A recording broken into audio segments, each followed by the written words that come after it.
Welcome to Love from Lisha. For an extra dose of love in your day, click subscribe and the bell to be notified when new videos go live weekly. Today's video is about being more open and accepting.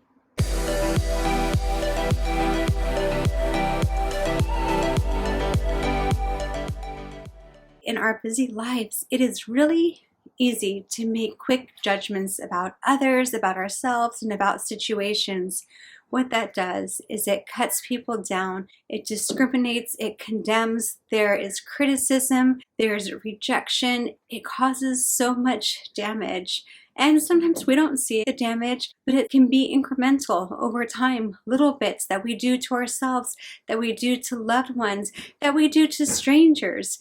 Thinking about someone as like, oh, you're a terrible driver because they're going slow when you want to go fast. That's an example of something that we don't even think about, but it's judging someone else. It's being critical of them, and it's unhealthy to do it. It is unhealthy for our own energy and our mindsets. Think about if you're frustrated with traffic and then you have a little one in the back seat and they start making a lot of noise. Are you gonna 1 minute be like, oh, you crazy driver, I can't stand you, and then to your child say like, oh sweetie, I hear that you're very talkative right now? No, you're probably gonna then turn to them and be like, will you be quiet? So filling yourself up with that negative energy, then that can have a domino effect and affect more and more in your life. It doesn't have to be that way.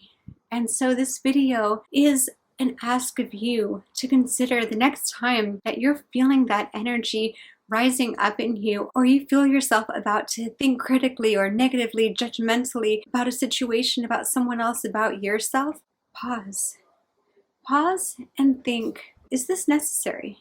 Is this necessary to look at what that person's wearing, to look at how they're behaving, what they're doing, what they're not doing, and cast that as negative? Who's to say whether something is good or bad?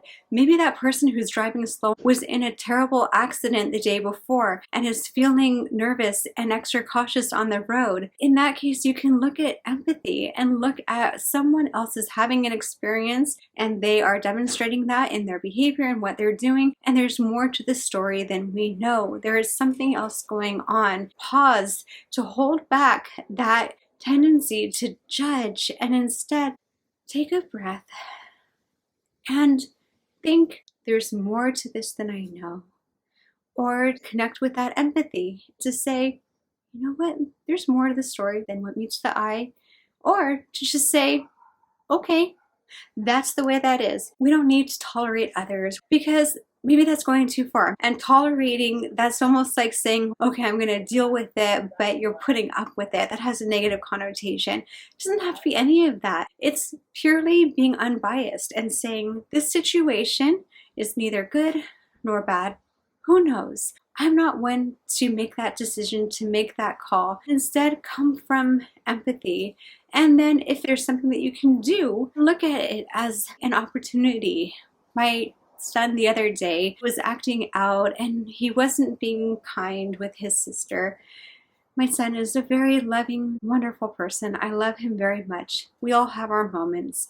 And he was having his. And I was having mine. I was really frustrated with how he wasn't being respectful and he wasn't being kind. And I was ready to start throwing all sorts of criticism and fanning that flame, which would have torn him down and made him feel even worse than he already was. Obviously, he was struggling based on that behavior. And so for me to have come at him would have made it even worse. That takes practice to notice, oh, I'm getting triggered. I'm getting hijacked. There's something coming up in me that is not healthy.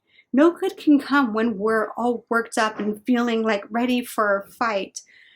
So I paused and I actually had to go for a walk as well. My husband was with the kids. I had to get some space and clear my head because I knew that whatever was going to come out of my mouth, whatever was going to come next was not going to be what, in hindsight, I would want it to be. It was not coming from a place of, I love my son. It was, this is a person I'm not liking right now. So it's important to have that, to strengthen that muscle, to have restraint when you're feeling yourself getting triggered or hijacked. And what comes out of that is so worth it and such a blessing to yourself and to others, to just pause and say, no, I'm not going to go there. It takes practice, but for ourselves, it is so critical, and especially for our children. I think about what kind of person I want to raise in my children, who I want them to be, how I want them to feel about themselves, feel about others. Do I want them to be open and grounded and true to their values and who they are, and that they are meant to be exactly who they are?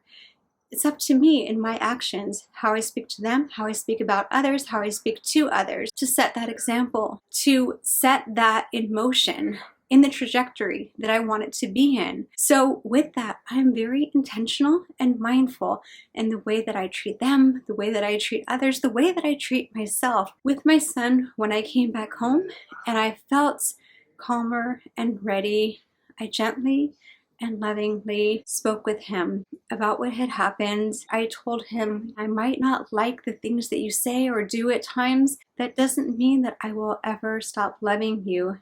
And I want to understand what happened, why you did it, and how, if we were to do it again, it might be different. And he ended up apologizing to his sister on his own free will. So there's a big difference there than if instead I had just laid into him, made him feel guilty and horrified, and then he would have pushed it down and not wanted to go back into it and make amends with his sister. Think about the kind of person that you want to be, what that looks like, and make that commitment to yourself, to give yourself that kindness and to bring out that positive energy. Consider when you're saying or doing something, is this coming from a positive place, or is it coming from a dark and negative place? Am I feeling hurt? Is it coming from that? Am I tired? Am I hungry? Am I not giving myself enough self-care? Is it coming from there? And then do something about it. Do something to repair that and to nurture yourself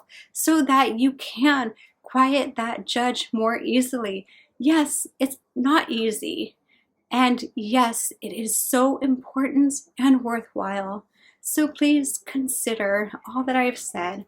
And if you're needing support in getting to that point, there are people who can help. I have helped a lot of people quiet that inner critic and that judge that can beat themselves up and have that imposter syndrome coming up and limiting self-talk, all of that. And there are many others who are there to support. There can be friends and family, other types of coaches, support groups, whatever that is. Find that support if needed to get you to that more positive place. There you can be more open, you can be more curious, more compassionate, more patient, and definitely happier in life. I'd love to hear your comments in the comment section about what it is that you're willing to commit to do for yourself to quiet that judge of yourself, others, and situations, and what impact you see possible when you do that. If you like this video, please click like, share, subscribe, click the bell to be notified of upcoming episodes. And for more about me, my website is coachlisha.com. Until next time, with more love from Lisha. Bye.